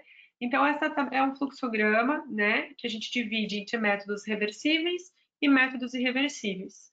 Os reversíveis vão entrar os métodos comportamentais, os métodos de barreira, que são um pilar bem importante, os dispositivos intrauterinos, os métodos hormonais e a pílula de emergência. E os métodos irreversíveis é o método cirúrgico, né? Que a gente chama de laqueadura, quando é o feminino, e vasectomia, quando é o masculino. Aí eu tenho uma aula que a gente vai falando de cada um. Infelizmente, hoje a gente não vai poder, mas a gente está aberto aí para qualquer hora fazer uma palestrinha sobre isso. Coloquei aqui foto de camisinha, porque todo mundo sabe que existe a camisinha masculina, mas poucas se falam sobre a camisinha feminina. E eu sempre vou falar sobre a camisinha feminina, que é uma maneira, é claro que ela é menos usada, ela não é tão prática, ela é maior. Vamos falar só coisa ruim? Não. A gente pode falar coisa boa, ela é mais fina. Nunca podem ser usadas juntas. Você nunca pode usar a camisinha masculina junto com a feminina, é uma ou outra. Então, isso garante a autonomia da mulher, de ela poder usar a camisinha caso o parceiro não queira, né? Além de facilitar ali, se vocês forem ver esse desenho de baixo, essa é uma camisinha mais utilizada, não é a fornecida pelo SUS, ela tem um formato de coração ali, ó. Se vocês forem ver, ela facilitaria, protegeria no sexo oral, inclusive sexo entre mulheres, certo? Então, é importante usar a camisinha. As duas são fornecidas pelo SUS. E uma pincelada em contracepção de emergência, que eu acho que é uma coisa que é importante a gente falar, e sempre que tem oportunidade. Ela é indicada quando a mulher ela tem uma relação desprotegida e não tem o desejo de ter relação, e ela não toma um anticoncepcional, ou que a camisinha rompe e ela não usa anticoncepcional, ou esse DIU deslocou, então ela teve uma relação sexual, ela sentiu dor, o DIU acabou deslocando, esquecimento de 2 ou mais pílulas da cartela, isso já é indicação de que pode haver falha, então se tiver uma relação desprotegida nesse período, é melhor usar a pílula do dia seguinte se não quiser engravidar, ou vítimas de violência sexual, né, que faz parte do protocolo. O Hospital de Clínicas é referência no estado do Paraná para pacientes vítimas de violência sexual e faz parte do protocolo oferecer a pílula do dia seguinte. Não é uma opção de método anticoncepcional. Já atendi várias meninas, adolescentes, iniciando vida sexual, com pouco conhecimento sobre os seus órgãos genitais e usando a pílula de emergência como um contraceptivo. Elas chegam, às vezes, para mim, tendo usado 3, 4 vezes uma pílula. Não existem estudos claros sobre isso, mas a gente sabe que quanto mais usa a pílula do dia seguinte, ela pode ir perdendo a sua eficácia, tá?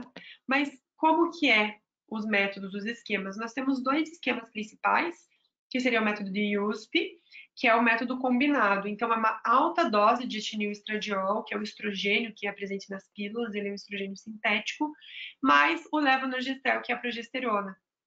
Então, ela faz 2 tomadas no intervalo de 12 horas e deve ser usada até 3 dias do ato. Como tem uma alta dose de estradiol, eu não gosto desse método. Por quê? Porque ele vai fazer náusea, ela pode vomitar. O método mais seguro, né, além de algumas mulheres têm indicação ao etinil-estradiol. Então, o método mais seguro para a gente vai ser o de levonorgestrel isolado, que é a progesterona isolada, é uma dose alta também, 1,5 miligramas, em dose única ou em 2 tomadas. Então, a pílula ela pode ser vendida, o paciente chega na farmácia, quer uma pílula do dia seguinte, ela não precisa nem saber que é de levonorgestrel, vão dar para ela, um comprimidinho já tem 1,5 gramas, ou 2 comprimidinhos. Eu sempre aconselho tomar a de uma, que já se vê livre e já resolve. Vai que esquece de tomar a segunda tomada em 12 horas. Então, eu sempre sugiro que seja um comprimido de 1,5 gramas e pode ser ingerido até 5 dias do ato sexual desprotegido. Mas como que isso funciona? Né? Ó, tá aqui o USP, que é menos efetivo e promove mais efeitos colaterais. será que então, mas eu não posso indicar porque a pílula anticoncepcional ela é abortiva? Não, gente, a pílula do dia seguinte ela não é abortiva. Como que eu sei isso? Se a mulher está no ciclo menstrual, a gente tem o ciclo menstrual de 30 dias, ela vai ter um pico e a ovulação aqui no 15º dia. Se ela ainda não ovulou, ou seja, se ela está nessa primeira metade aqui do ciclo, ele vai alterar o crescimento do folículo. A gente tem no ovário um folículo crescendo para eclodir o óvulo, e essa pílula vai alterar o crescimento do folículo. Então, ela vai retardar a ovulação para o momento em que esse espermatozoide já tenha morrido, tá? Então, ela está agindo no ovário, ela não está agindo em nenhum outro lugar. E se a gente está aqui no ciclo, a mulher já ovulou, tem mais risco de engravidar nesse caso? Tem. Mas o que ela vai fazer? A pílula vai alterar o transporte e capacitação do espermatozoide e tornar o muco vaginal hostil. Ela vai tornar esse muco mais espesso e vai dificultar. É mais eficaz se for acontecer na primeira fase, mas ela pode funcionar nos dois casos, tá? Então, não vai ser abortivo porque o espermatozoide não vai ter contato com o óvulo, não vai ter fecundação. Então, não tem o que abortar, entendeu? As duas podem fazer, mas mais a que tem com etilil estradiol, náusea, vômito, vertigem, cefaleia, mastalgia. São sinais e sintomas. E o vômito, pessoal, como qualquer outra medicação que a gente quer que seja efetiva, se acontecer em até 3 horas depois da ingesta, tem que tomar de novo, tá? Ela não vai ser eficaz. Se tiver diarreia, também tem que tomar de novo. Nesses casos que a gente vê paciente que toma pílula anticoncepcional combinada, não nem do dia seguinte eu tô falando, tem um quadro de diarreia e continuou tomando certinho a pílula, mas teve a diarreia, então às vezes nesse momento a pílula não foi eficaz e podem aparecer grávidas. Então tem que observar, tem que conhecer o seu corpo, né? E o que acontece com o ciclo menstrual, então, dessa menina que tomou a pílula do dia seguinte? Se ela já for usuária de anticoncepcional oral e ela resolveu tomar a pílula do dia seguinte porque ela esqueceu mais de duas numa cartela, o ciclo vai adiantar, né? E pode fazer um sangramento desfavorável para o mês. O que é isso? O que é sangramento desfavorável? Padrões de sangramento, eles podem ser favoráveis ou desfavoráveis. Os padrões de sangramento favorável é aquela mulher que menstrua com anticoncepcional ou com DIU uma vez por mês, 3 dias, etc. Padrão desfavorável é aquela que fica menstruando mais de 10 dias seguidos, mais de 17 dias e etc. Então, por que é legal tomar a pílula certo ou usar o anticoncepcional e evitar ter que usar a pílula do dia seguinte? Porque faz uma bagunça no ciclo menstrual. Aí, até para voltar ao normal, a mulher acaba sentindo vários sintomas negativos. E lembrar de que se, digamos, né, ela tomou a pílula do dia seguinte e viu, nossa, poxa, acho que deu, né? Eu acho que eu tenho que começar a usar o anticoncepcional. E ela opta por um combinado, ela pode já começar junto ou no dia seguinte da ingesta de pílula do dia seguinte. E sempre quando começa um contraceptivo, camisinha, tem que ser usada por pelo menos 2 semanas, mas, como vocês já entenderam essa aula, ela vai ser sempre utilizada. Então, se não menstruar, tem que fazer o teste de gravidez, tá? Em 2 semanas do uso, tá? O DIU de cobre, gente, ele pode ser inserido até 7 dias como contracepção de emergência. Aqui, ó, essa fotinho, o DIUzinho, né, ali, aquele cobrezinho que ele é liberado. Então, teve relação sexual até 7 dias do ato, esse DIU de cobre pode ser inserido como anticoncepção de emergência. É o método mais eficaz, 99,9%. Porém, ele não é indicado no Brasil, a gente não realiza ele, porque se vocês olharem essa imagem, com 7 dias a gente tem um blastocisto sendo fecundado. Então, aqui ele vai atuar como abortivo. O DIU de cobre inserido até 7 dias após a relação sexual, ele vai ser abortivo. Então, a gente não indica, porque o aborto ele não é permitido no Brasil. Certo? Então, foi um apanhado de métodos contraceptivos, existem milhares de detalhes de cada um, mas é sempre importante a gente estimular, quando a gente está falando disso, principalmente para nossa paciente ali que teve uma ectópica rota, né? Que a gente começou a falar tudo isso por causa dela, a importância de ter uma aderência ao método escolhido e usar um método que ela possa persistir. E como médico, é importante abordar isso e fazer um retorno ali em 2, 3 meses com essa paciente para ver como que está a adesão e se manter aberto a esclarecer dúvidas, porque pode ser que ela sangre um pouco, etc.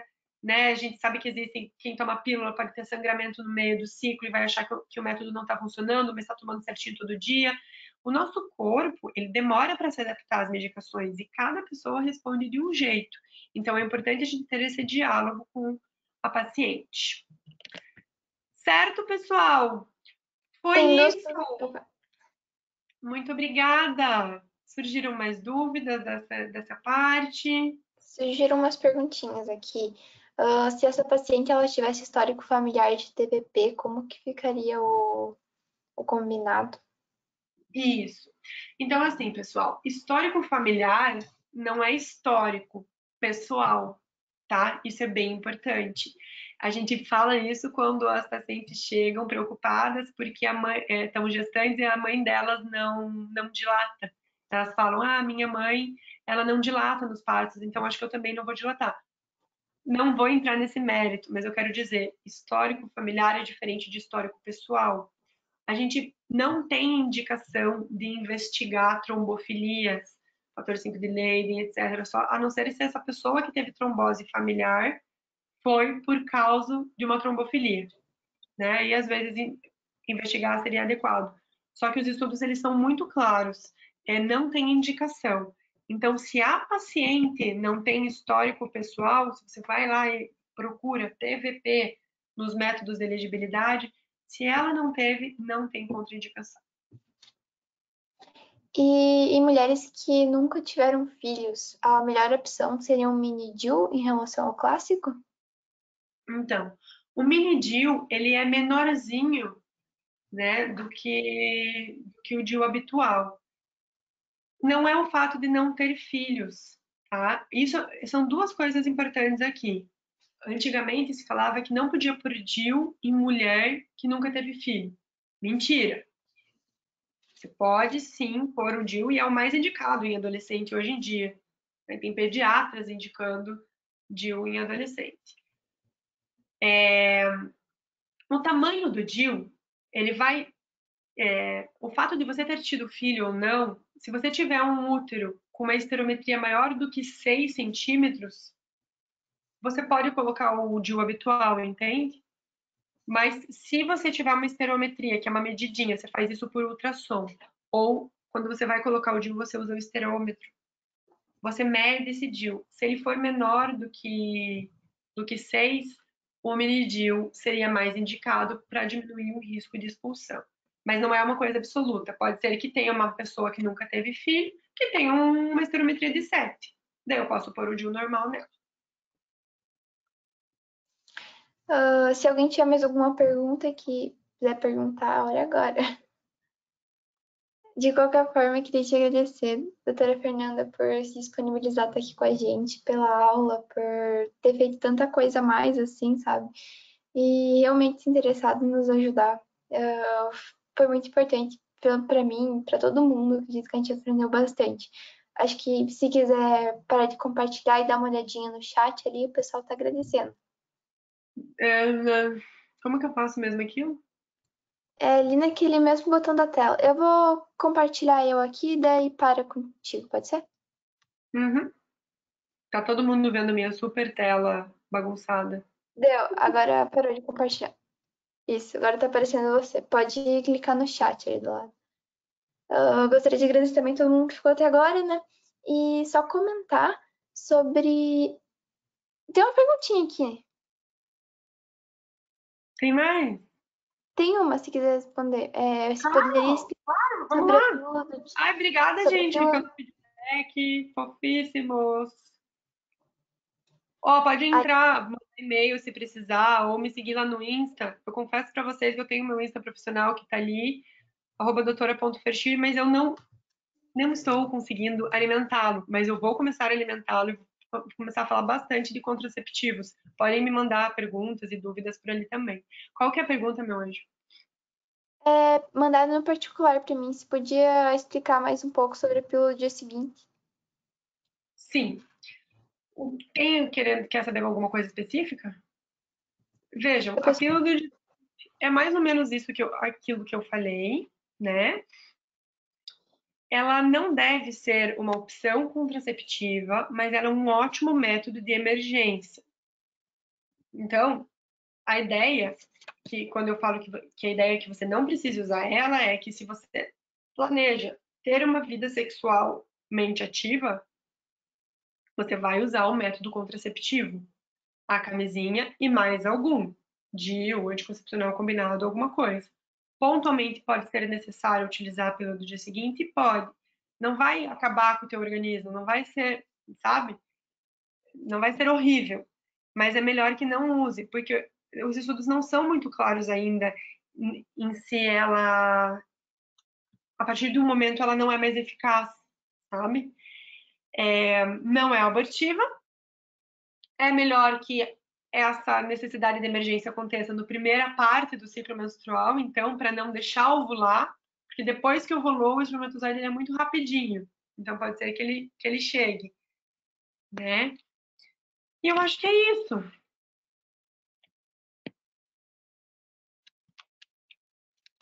acho que é isso mesmo. Aqui, Amanhã, ó, fizeram uma pergunta sobre o anticoncepcional injetável, se há uma idade mínima para o uso. Não, não há uma idade mínima para o uso. A partir do momento que a mulher ela tem uma vida sexual, ele pode ser usado. Inclusive, eu lembro que quando ele é usado na pediatria, o trimestral principalmente, em pacientes que não têm vida sexualmente ativa, mas adolescentes, 13, 14 anos, que são cadeirantes, por exemplo, e que menstruar é algo que demanda ali, né, com relação à higiene. O trimestral, ele faz, geralmente, que é só progesterona, a mulher entra em amenorreia, a mulher para de menstruar. Então, ele é uma opção. Então, não existe uma idade mínima para a mulher usar, só lembrando que a mulher que optar em utilizar, ela vai demorar um pouquinho mais para voltar à fertilidade dela, né? Então, não usar muito se estiver muito perto ali, porque a gente sempre fala que a partir de 35 anos a reserva ovariana diminui. Então, às vezes fica um pouco mais difícil de engravidar com mais de 35 anos. E aí, não usar muito perto dessa época, porque pode ser que ela decida ali e fique difícil de engravidar. se Acho que é alguém... isso. Acho que é isso, aham. Ai, obrigada, eu fico muito feliz que vocês gostaram da aula. Foi ótimo mesmo. Uhum. Ah, fiquei muito feliz. Estou à disposição aí para outras, Com certeza. tá bom? Então, muito Gratidão obrigada. a De todos, verdade. pessoal, fiquem bem. Vai passar tudo isso que está acontecendo. Espero que esses meetings Fiquem online bem, continuem. tá? Isso mesmo, fiquem bem.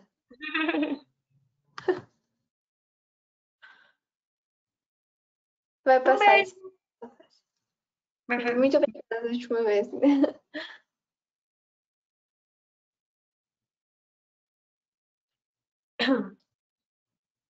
Gente, se puderem responder o formulário para nos ajudar, o que vocês acharam de hoje.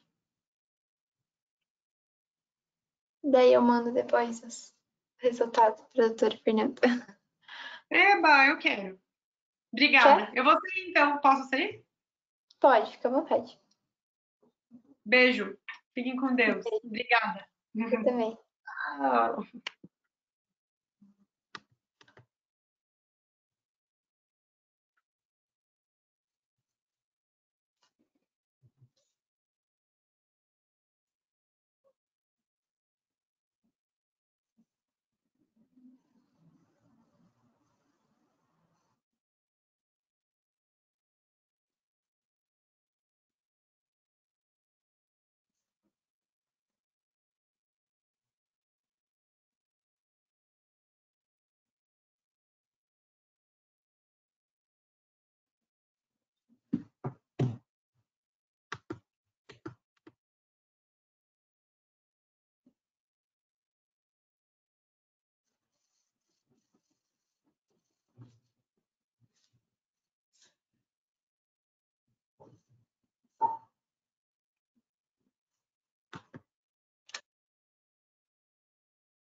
Deu certo, gente, no formulário? Sim, eu tô gravando. Ah, é verdade, eu tenho que parar de gravar, obrigada.